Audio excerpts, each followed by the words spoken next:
Hello everybody और आपका मेरे YouTube channel economics for you में स्वागत है।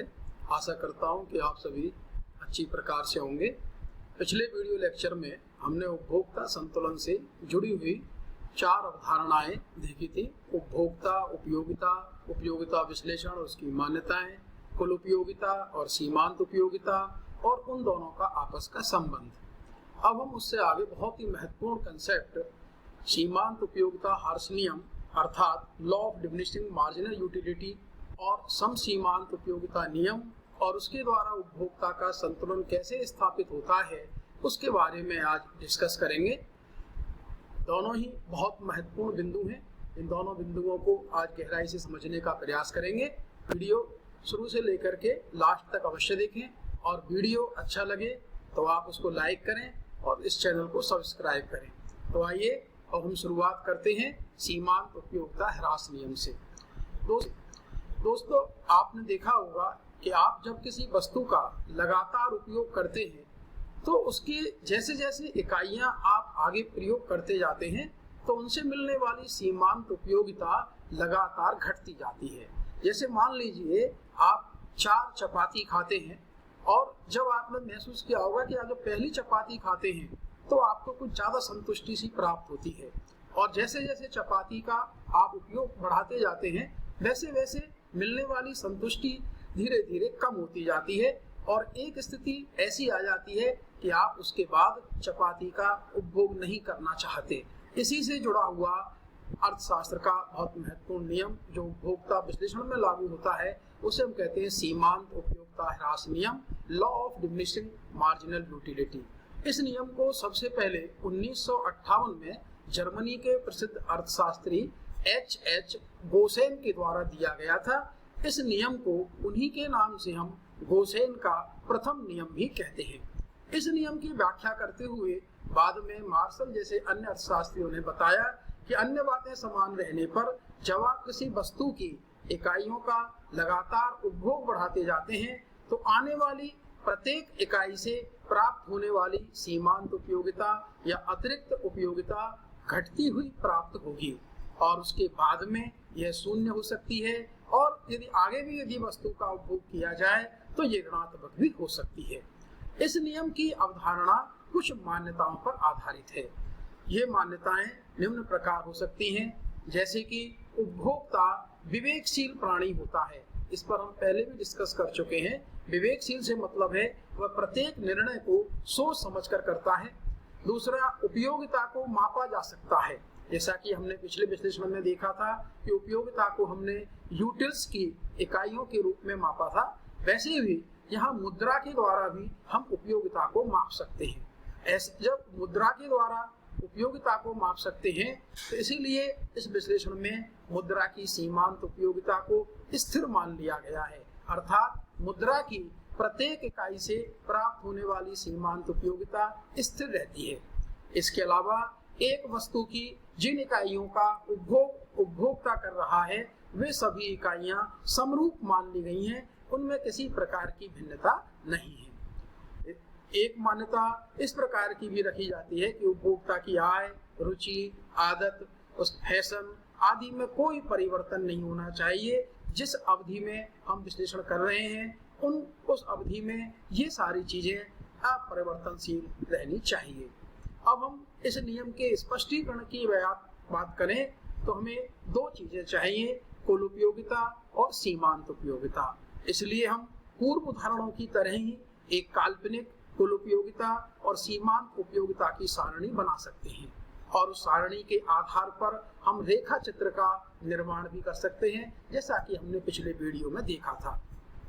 उन दोनों का विश्लेषण करने पर हम स्पष्ट रूप से देखते हैं कि जैसे जैसे वस्तु की इकाइयों का उपभोक्ता बढ़ाता जा रहा है वैसे वैसे उनसे मिलने वाली सीमांत उपयोगिता लगातार घटती जाती है, जो कि एक बिंदु के बाद शून्य स्थिति में आ जाती है और यदि उसके बाद भी उपभोक्ता जैसे जैसे वस्तु का उपभोग बढ़ा रहा है वैसे वैसे उसका मान ऋणात्मक होता जाता है। अब प्रश्न उठता है कि सीमांत उपयोगिता ह्रास नियम लागू क्यों होता है। कई अर्थशास्त्रियों ने इसके बारे में बहुत सारे विचार दिए हैं, लेकिन मुख्य रूप से प्रोफेसर बोल्डिंग ने इस नियम के लागू होने के बारे में अपनी विचारधारा स्पष्ट करते हुए कहा था, क्योंकि मनुष्य की सभी आवश्यकताएं निश्चित रूप से एक बिंदु के पश्चात संतुष्ट हो जाती है। ऐसी स्थिति में यदि वो वस्तु का उपभोग उसके बाद भी बढ़ाता है तो निश्चित रूप से उसको प्राप्त होने वाली सीमांत उपयोगिताएं आवश्यक रूप से घटने लग जाएगी। इसीलिए यह नियम लागू होता है। अर्थशास्त्र के या अर्थव्यवस्था के प्रत्येक क्षेत्र में ये नियम बहुत महत्वपूर्ण होता है और विशेषकर उपभोक्ता विश्लेषण से जुड़ी हुई अवधारणाओं में यह नियम बहुत महत्वपूर्ण है। इसके महत्व को हम कई बिंदुओं के द्वारा स्पष्ट कर सकते हैं। जैसे पहला हो सकता है, इस नियम के द्वारा उपभोक्ता से जुड़ा हुआ बहुत महत्वपूर्ण नियम मांग का नियम, लॉ ऑफ डिमांड और सम सीमांत उपयोगिता नियम, उनकी उत्पत्ति भी इस नियम के आधार पर ही होती है। दूसरा हो सकता है कि जब सरकार कल्याणकारी राज्य की स्थापना करना चाहती है तो उसके पब्लिक फाइनेंस या सार्वजनिक वित्त के अंतर्गत अमीर वर्गों पर ऊंची दरों से कर लगाए जाते हैं और उन करों से प्राप्त होने वाली राशि को गरीब वर्ग या निर्धन वर्ग के कल्याण पर खर्च करके वह सामाजिक कल्याण को बढ़ाने का ज्यादा से ज्यादा प्रयास करती है।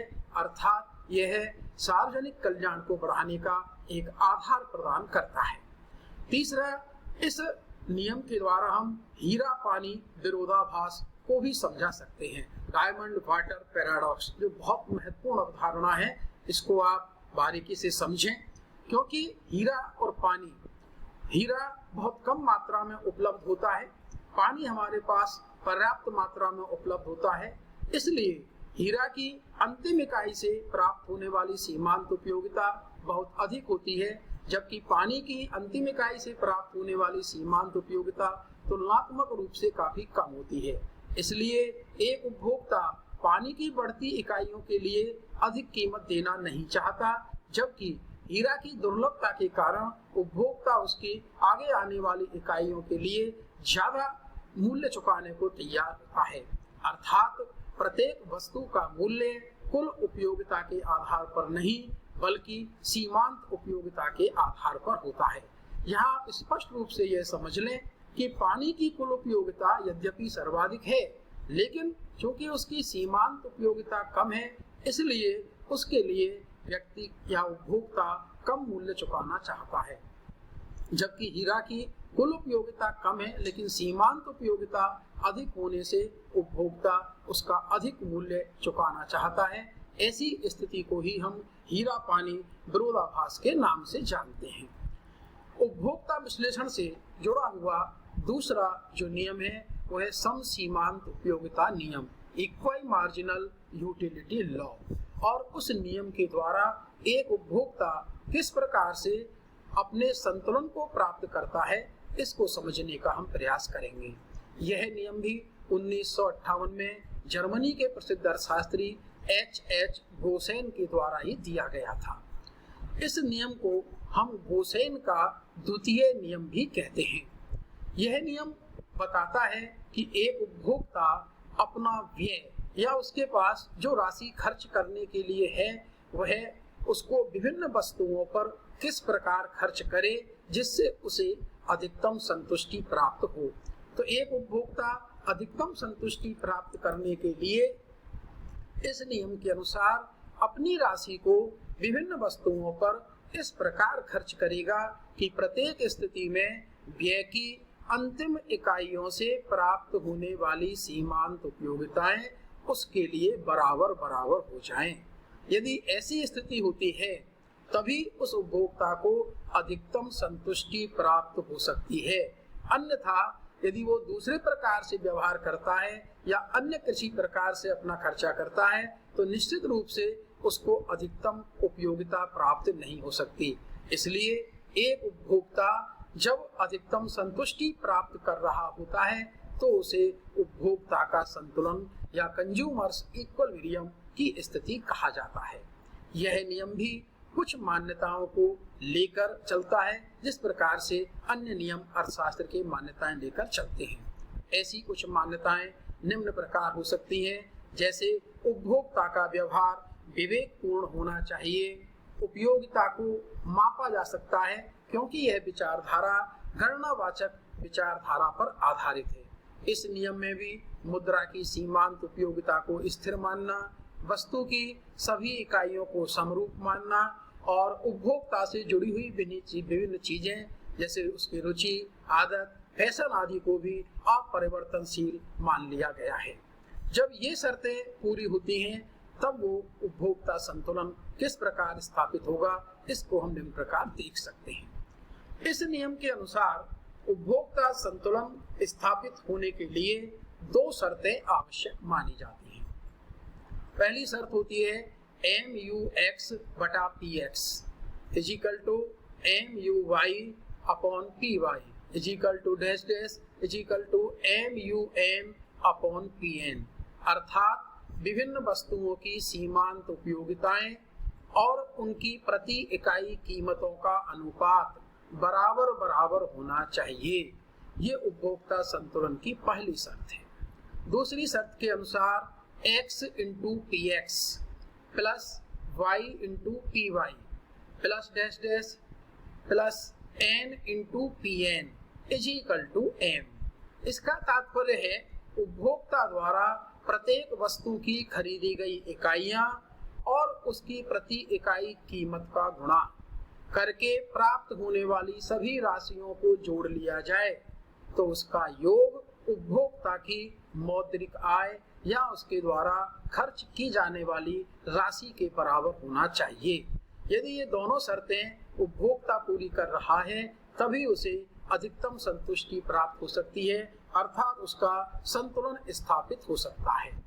इन दोनों समीकरणों में जहां पर MUX, MUY, MUN विभिन्न वस्तुओं से प्राप्त होने वाली मार्जिनल यूटिलिटीज को दर्शाते हैं। PX, PY, PN ये विभिन्न वस्तुओं, जिन वस्तुओं को हमने X, Y, Z का नाम दिया है, उनकी प्रति इकाई कीमत को दर्शाते हैं। Capital X, capital Y, capital N ये विभिन्न वस्तुओं की खरीदी गई या उपभोक्ता के द्वारा उपभोग की जाने वाली मात्राओं को दर्शाते हैं। M उपभोक्ता की मौद्रिक आय अर्थात उसके द्वारा खर्च की जाने वाली राशि को व्यक्त करता है। इस नियम को समझने के लिए हम एक एग्जाम्पल का प्रयोग कर सकते हैं।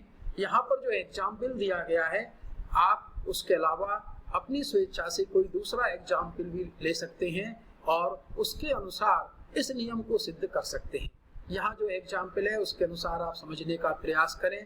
मान लेते हैं जो उपभोक्ता है उसके पास खर्च करने के लिए 10 रुपए हैं। इन 10 रुपयों को वह दो वस्तुओं, जिसमें पहली वस्तु आप कोई भी, जैसे हमने यहाँ X और Y मानी है, आप कोई भी किताब, कॉपी, पेन, पेंसिल और अन्य कोई वस्तु भी आप ले सकते हैं। यहाँ पर इन वस्तुओं की X वस्तु की प्रति इकाई कीमत 2 रुपए मानी गई है और Y वस्तु की प्रति इकाई कीमत 1 रुपए मानी गई है।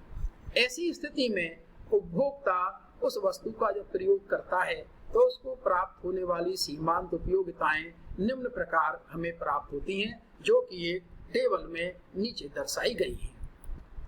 आप इस टेबल में देख सकते हैं कि वस्तु की जब एक इकाई X की प्रयोग की जा रही है तो उस उपभोक्ता को प्राप्त होने वाली सीमांत उपयोगिता 20 इकाई के बराबर होती है, जिसको आप MUX वाले टेबल में देख सकते हैं। इसी प्रकार जब उपभोक्ता Y वस्तु की पहली इकाई का प्रयोग करता है तो उसे 15 इकाई के बराबर सीमांत उपयोगिता प्राप्त होती है। इसी प्रकार से जब उपभोक्ता वस्तु की दूसरी इकाई का प्रयोग करता है तो उससे प्राप्त होने वाली सीमांत उपयोगिता 18 प्राप्त होती है। यहाँ ध्यान रखें, जैसा कि हमने पहले ही देखा है कि सीमांत उपयोगिता नियम के अनुसार जैसे जैसे उपभोक्ता वस्तु की इकाइयों का प्रयोग बढ़ाता जाता है वैसे वैसे उससे मिलने वाली सीमांत उपयोगिताएं लगातार घटती जाती हैं। इसीलिए 20 के बाद अगला मान 20 से कम, यहाँ हमने इसे 18 माना है तो ये होगा। इसी प्रकार Y वस्तु की दूसरी इकाई का जब उपभोक्ता उपभोग कर रहा है तो उसे प्राप्त होने वाली सीमांत उपयोगिता 13 इकाई होती है। इसी प्रकार से हम आगे भी जब वस्तु की इकाइयों का प्रयोग बढ़ाने पर उपभोक्ता को प्राप्त होने वाली सीमांत उपयोगिताओं को देख सकते हैं, जो कि उसको लगातार घटती हुई प्राप्त हो रही है। एक चीज आप यहाँ भी यह भी देख सकते हैं, चूंकि X वस्तु की कीमत 2 रुपये प्रति इकाई है और Y वस्तु की प्रति इकाई कीमत 1 रुपया है, इसलिए आप टेबल जब आप स्वयं बनावें तो ध्यान रखें कि जिस वस्तु की कीमत ज्यादा है उससे प्राप्त होने वाली सीमांत उपयोगिता तुलनात्मक रूप से उससे अधिक होगी जिसकी कीमत कम है। अब इस सारणी के आधार पर आप देखें कि उपभोक्ता अधिकतम उपयोगिता कैसे प्राप्त करेगा, क्योंकि उसके पास खर्च करने के लिए 10 रुपए हैं और वो इन दोनों वस्तुओं पर उन 10 रुपयों को खर्च करना चाहता है और उसको प्राप्त होने वाली सीमांत उपयोगिताएं टेबल के अनुसार उसको प्राप्त होती हैं। यहाँ पर पहली शर्त के अनुसार उपभोक्ता अधिकतम उपयोगिता तब प्राप्त करेगा जब MUX बटा PX बराबर MUY बटा PY होगा। यहाँ पर ऐसी कई स्थितियां देखी जा सकती हैं, लेकिन हम एक ऐसी स्थिति की बात कर रहे हैं जब उपभोक्ता द्वारा X वस्तु की 3 इकाइयां क्रय की जा रही हैं, जहां पर उसको MUX का मान 14 और PX का मान 2 होता है और Y वस्तु के लिए वह उपभोक्ता 4 इकाइयां उपभोग करता है या क्रय करता है, जहां उसको सीमांत उपयोगिता MUY का मान 7 और PY का मान 1 प्राप्त होता है। इसको हम जब हल करते हैं तो दोनों का अनुपात हमारे पास बराबर बराबर प्राप्त होगा, जैसा कि नीचे दर्शाया गया है। दोनों के लिए हमें 7 बराबर 7 की स्थिति प्राप्त होती है, जिसके अनुसार उपभोक्ता संतुलन की पहली शर्त पूरी होती है। दूसरी शर्त के अनुसार उपभोक्ता ऐसी स्थिति प्राप्त करना चाहेगा जहां पर उसके द्वारा विभिन्न वस्तुओं पर किया जाने वाला व्यय उसकी मौद्रिक आय अर्थात 10 रुपए के बराबर हो, और यह स्थिति तब प्राप्त होती है जब उपभोक्ता द्वारा X की 3 इकाई और Y की 4 इकाई क्रय की जाती है। इस शर्त को जब हम लागू करते हैं तो हम देखते हैं कि समीकरण के अनुसार दोनों में 10 बराबर 10 की स्थिति प्राप्त हो जाती है, अर्थात उपभोक्ता द्वारा X वस्तु की 3 इकाई और Y वस्तु की 4 इकाइयां प्राप्त करने पर उपभोक्ता को अधिकतम संतुष्टि प्राप्त हो सकती है। लेकिन ऐसी स्थिति में उसे कितनी उपयोगिता प्राप्त होगी, इसको हम X और Y वस्तुओं से प्राप्त होने वाली सीमांत उपयोगिताओं का योग करके प्राप्त कर सकते हैं। जैसे और इस क्रम को भी हमें ध्यान रखना है कि किस क्रम के अनुसार उपभोक्ता अपनी वस्तुओं को क्रय करता है। प्रारंभ में वह X वस्तु की पहली इकाई क्रय कर रहा है, जिसको हमने 20 के आगे ब्रैकेट में 1 लिखकर दर्शाया है। उसके बाद उपभोक्ता फिर X वस्तु की दूसरी इकाई प्राप्त कर रहा है, जहां उसको 18 इकाई के बराबर उपयोगिता प्राप्त हो रही है। इसी प्रकार से विभिन्न क्रमों को संबंधित सीमांत उपयोगिता के आगे ब्रैकेट में दर्शाया गया है। अब उपभोक्ता को प्राप्त होने वाली कुल उपयोगिता को हम इन क्रमानुसार प्राप्त की गई सीमांत उपयोगिताओं के योग के द्वारा प्राप्त कर सकते हैं, जो कि 20 + 18 + 15 + 14 + 13 + 10 + 7 बराबर 97 अर्थात 97 यूटिल्स के बराबर उपभोक्ता अपने 10 रुपए खर्च करके उपयोगिता प्राप्त कर रहा है।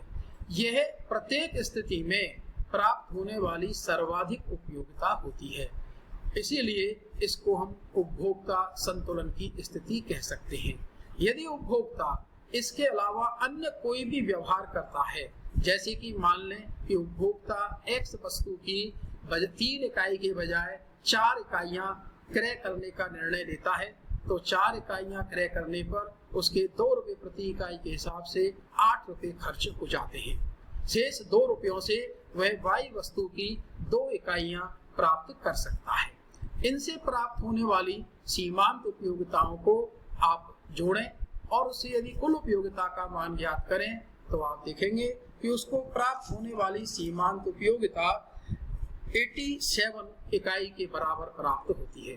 इसका तात्पर्य है कि उपभोक्ता जो मुख्य स्थिति थी कि उपभोक्ता X की 3 इकाई और Y की 4 इकाइयां खरीदे, इनके अलावा यदि अन्य किसी भी प्रकार से क्रय करता है तो उसको प्राप्त होने वाली कुल उपयोगिता पहले से कम होगी।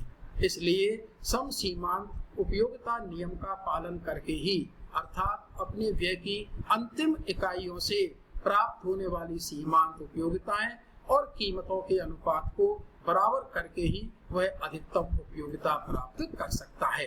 वहीं उपभोक्ता संतुलन की स्थिति प्राप्त होगी और यही उपभोक्ता का एक संतुलन स्तर प्राप्त होगा।